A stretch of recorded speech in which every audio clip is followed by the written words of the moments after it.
Los muros han sido construcciones que han jugado un papel importante a través de la historia. Desde separar civilizaciones, pueblos, naciones, dividir lugares, espacios, en templos, casas, en edificaciones, en mansiones. Los muros han estado allí para delimitar espacios. Uno de los muros más significativos de la historia fue el llamado Muro de Berlín. Al finalizar la Segunda Guerra Mundial, comienza una nueva guerra llamada la Guerra Fría. Se llama la Guerra Fría porque no hubo guerras con bombas, con armas, con cualquier tipo de poder armamentista, sino que simplemente fue una carrera entre la Unión Soviética y los Estados Unidos para llegar al poder científico, el poder militar y especialmente el poder de las bombas atómicas. En el año de 1961, en el marco de la Guerra Fría, se construye el Muro de Berlín. Comienza a construirse en la noche entre el 12 y 13 de septiembre, donde todo mundo dormía, todo mundo descansaba, y de pronto habían familiares que estaban visitando a otros en el lugar equivocado del muro. Cuando amanece encuentran un muro construido y ya no pueden pasar nuevamente a sus lugares y les toca quedarse allí. Este muro fue construido por obra de la Alemania Oriental, quien estaba dominada por la Unión Soviética. Fue construida porque los soviéticos vieron que sus habitantes se estaban trasladando al lugar occidental de Alemania, que estaba dominada por los Estados Unidos, y esto les daba facilidad para llegar a Europa. De esta manera, Alemania, especialmente Berlín, quedó dividida y este muro cayó mucho tiempo después. La lección de esta semana, vamos a encontrar diferentes dinámicas y actividades. Desde el versículo 11 al versículo 22 del capítulo 2, Pablo nos va a hablar de gentiles, nos va a hablar de griegos, nos va a hablar del templo, nos va a hablar del acceso a Dios. También nos va a hablar de que la cruz es un referente de destrucción de barreras, de destrucción de los muros. También nos va a hablar de que la cruz tiene una dirección vertical y también una dirección horizontal. Pero también nos va a hablar de que los muros traen enemistad. Pero también Pablo nos va a hablar que el pecado, las reglas, las tradiciones, las costumbres, el liberalismo, el legalismo y el mundanalismo traen enemistad. Ven y acompáñame en el estudio de esta lección.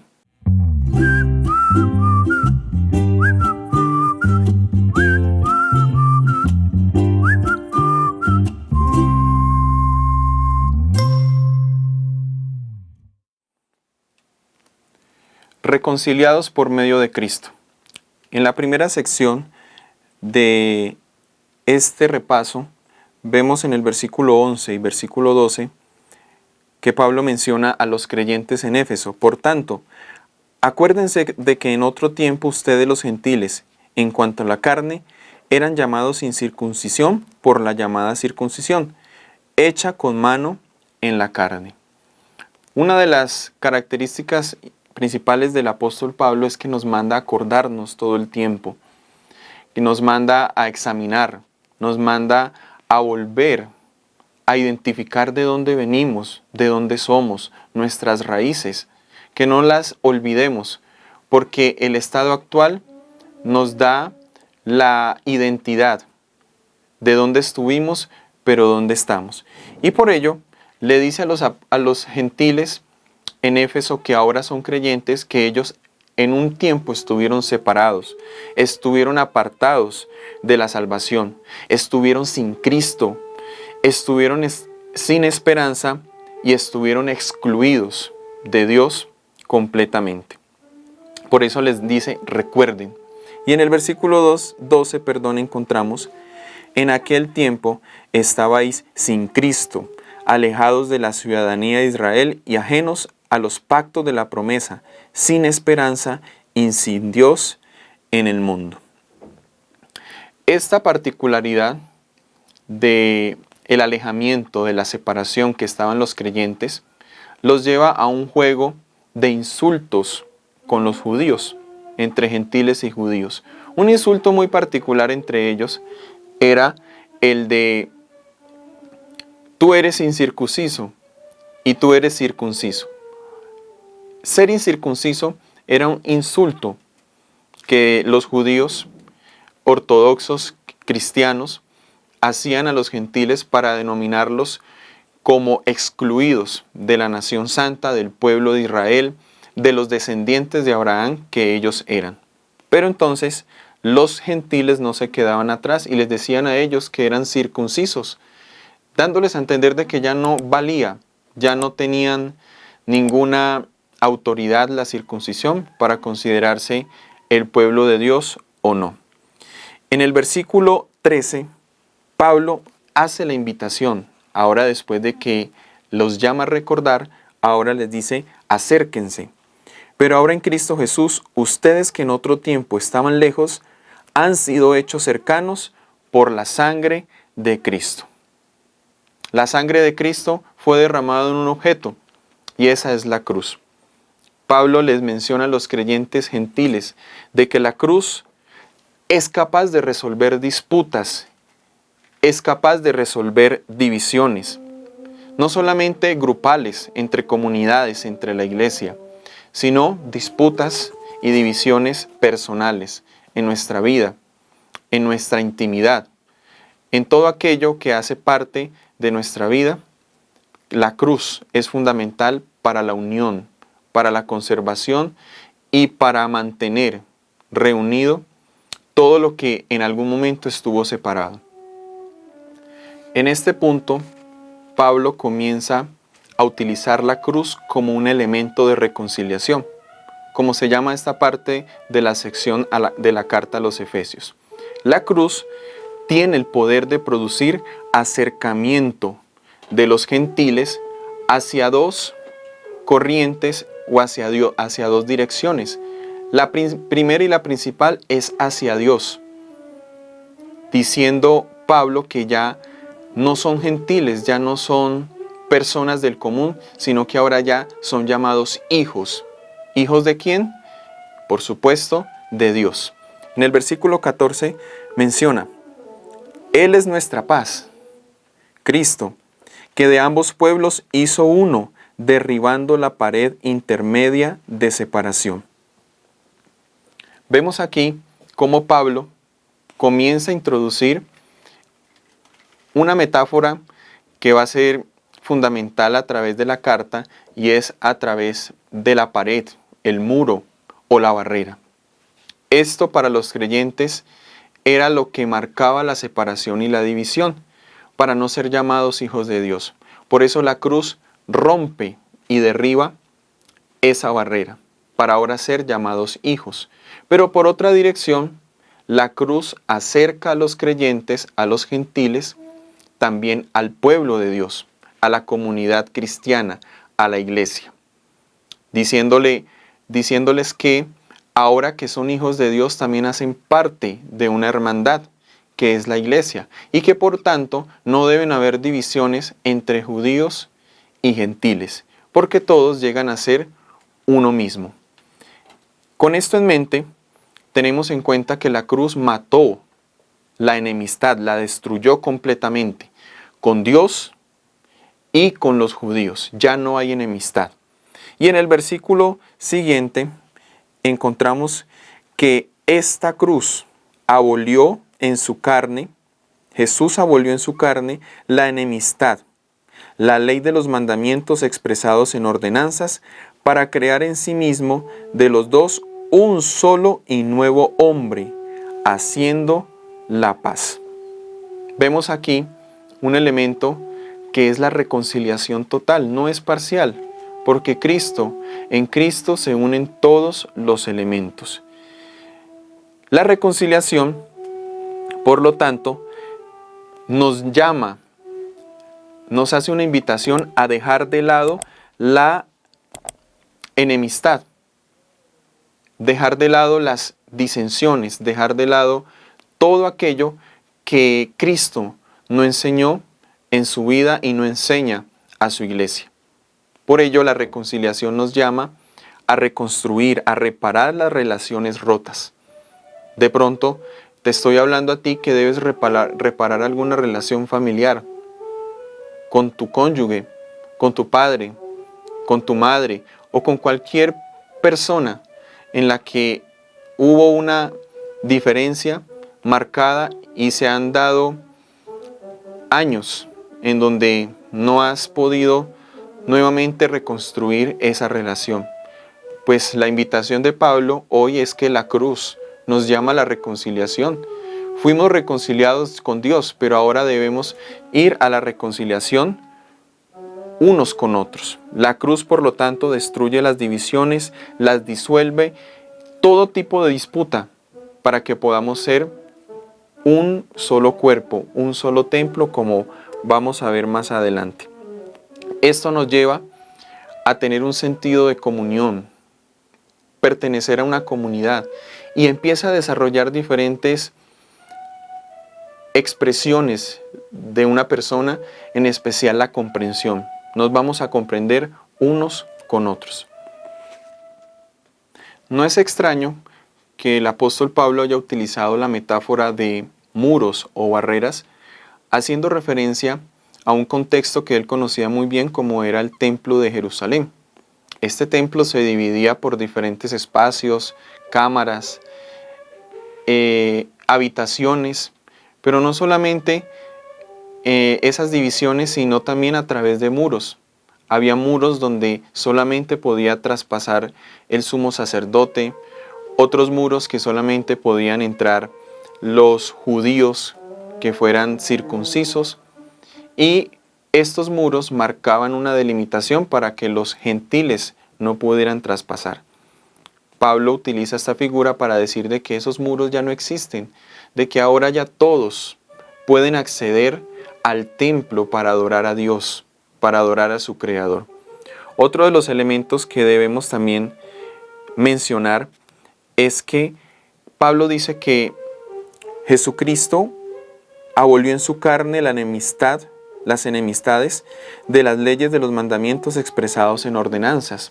Este es un buen texto que algunos utilizan para argumentar de que Jesucristo abolió la ley, los 10 mandamientos, especialmente el mandamiento del sábado. Pero si nos detallamos, Jesucristo no intervino directamente en la ley de Dios, como algunos manifiestan, no. Pablo a lo que se refiere aquí es que Jesucristo intervino directamente con ordenanzas, tradiciones, costumbres y ordenanzas que se habían venido marcando en el pueblo de Israel y que esto estaba causando divisiones. Una forma de constatar esto es que Pablo en la carta va a defender algunos de los ítems de los 10 mandamientos. Manda a los esposos a que amen a sus esposas y a las esposas que se sometan a sus esposos. Y esto indica de que se alejen de cualquier tipo de fornicación y adulterio. También va a mandar a los creyentes a trabajar, a valorar el trabajo y que no deben codiciar los bienes de los demás. Nos va a llamar también a que podamos huir y podamos separarnos de cualquier tipo de mentira, lo que es también uno de los mandamientos, y es el falso testimonio. Así que Pablo no se está refiriendo directamente aquí a los 10 mandamientos. Por el contrario, él dice que Cristo le da un resalte y le da una exaltación a los 10 mandamientos como una forma de vida para los creyentes. Por esto, la ley de Dios debe unir y no debe dividir, que es el llamado que le hace a los creyentes. Pablo habla de leyes ceremoniales que están dividiendo por su mal uso, por su mala interpretación e incluso por su mala práctica. Para Pablo es importante hablar de Jesucristo en el discurso que está dando en su carta. Por eso en el versículo 17 menciona parte del ministerio que desarrolló Jesucristo aquí en la tierra, al mencionar que Él vino y anunció las buenas nuevas de paz a ustedes que estaban lejos y a los que estaban cerca, porque por medio de Él los unos y los otros tenemos entrada por un mismo Espíritu al Padre.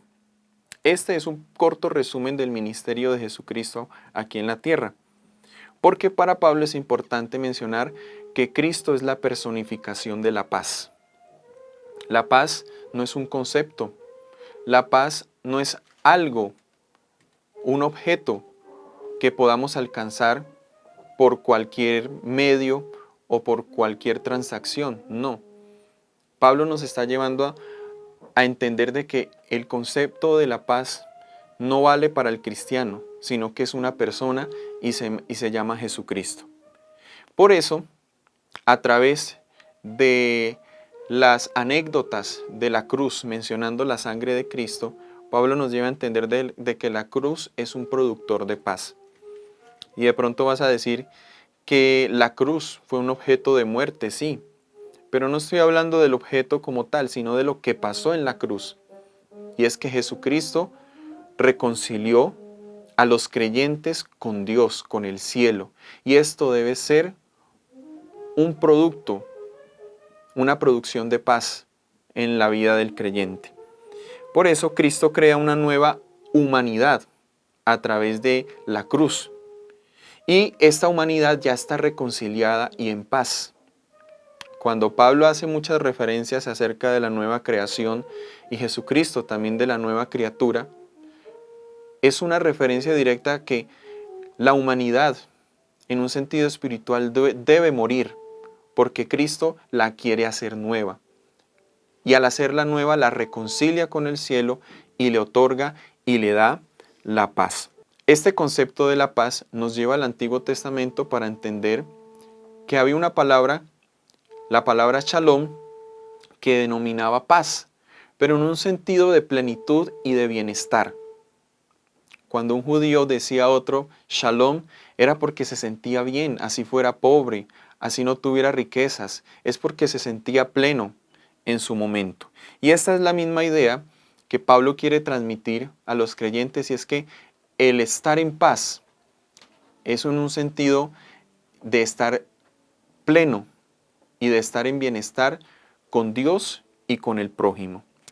Muchas veces Jesús en su ministerio transmitió esta tranquilidad y esta seguridad a sus discípulos, diciéndoles que deben tener paz y que Él les daba su paz.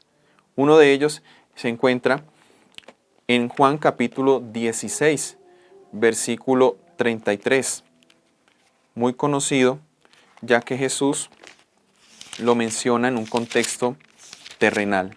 Dice Jesucristo: estas cosas os he hablado, para que en mí tengan paz.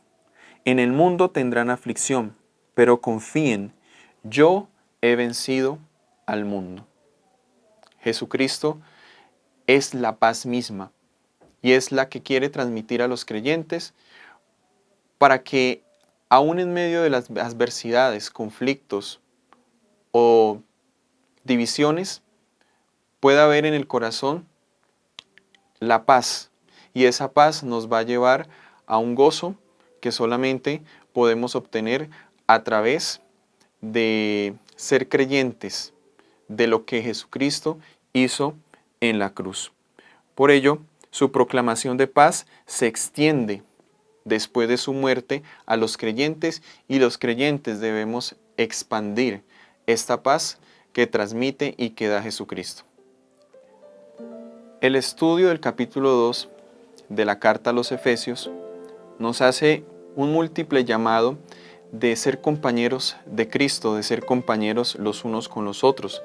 También nos invita a meditar valorativamente en la muerte de Jesucristo como aquello que une al ser humano de forma vertical, reconciliándolo con Dios, pero también de forma horizontal, uniéndonos los unos con los otros. También nos llama y nos da a entender que la cruz es un elemento para derribar derribar barreras, derribar muros de división, de contiendas, de pleitos. Y volviendo nuevamente a la historia del muro de Berlín, después de muchos años de separación entre un pueblo y otro, muchos años en donde la gente trató e intentó de muchas maneras cruzarlo, pero muchos perdieron la vida a través de esos intentos. El 9 de noviembre de 1989, todos deciden derribar este muro para que no existan divisiones más. Los más jóvenes no aguantan y no resisten más división, y por lo tanto el muro es derribado y hoy en día encontramos una Alemania completamente unida. Este mismo Jesucristo, quien murió en la cruz, ahora es un elemento constructor, porque Pablo nos va a mencionar a partir del versículo 19 que Jesucristo comienza a ser un elemento, una actividad reparadora y una actividad constructora. Por eso, ya no sois extranjeros ni forasteros, sino conciudadanos de los santos y miembros de la familia de Dios, edificados sobre el fundamento de los apóstoles y profetas, siendo la principal piedra del ángulo Jesucristo mismo. En Él, todo el edificio bien coordinado va creciendo para ser un templo santo en el Señor, en quien ustedes también son juntamente edificados para morada de Dios en el Espíritu. Este mismo elemento que derriba, que destruye, que es la cruz, es un elemento de construcción y de edificación. A partir de la cruz, el apóstol Pablo nos dice que Jesucristo comienza un proceso de edificación. ¿Y qué edifica Jesucristo? Un templo nuevo, un templo donde los materiales de construcción son los creyentes. Todos nosotros, todos los gentiles en Éfeso que creían en Cristo, se convirtieron metafóricamente en los materiales de construcción para que Dios pueda morar a través de su Espíritu. Esta metáfora del Nuevo Testamento, ya que muchos autores la utilizan, es una metáfora que nos invita a que todos debemos identificarnos con un solo edificio, con una sola construcción, que es la iglesia. Y esta iglesia está en crecimiento, es dinámica, es activa, y que gracias a la cruz y que gracias a Jesucristo, tú y yo hoy pertenecemos y podemos invitar a otros a que hagan parte de Él. Que Dios te bendiga. Queremos agradecerte muy especialmente por acompañarnos en este espacio, en tu canal BioChannel. Te invitamos a que puedas compartirlo para que muchos más puedan ver este material. También te invitamos a hacer comentarios, preguntas y dudas, las cuales estaremos respondiendo. Suscríbete al canal y así podrás recibir bendición y bendecir a otros.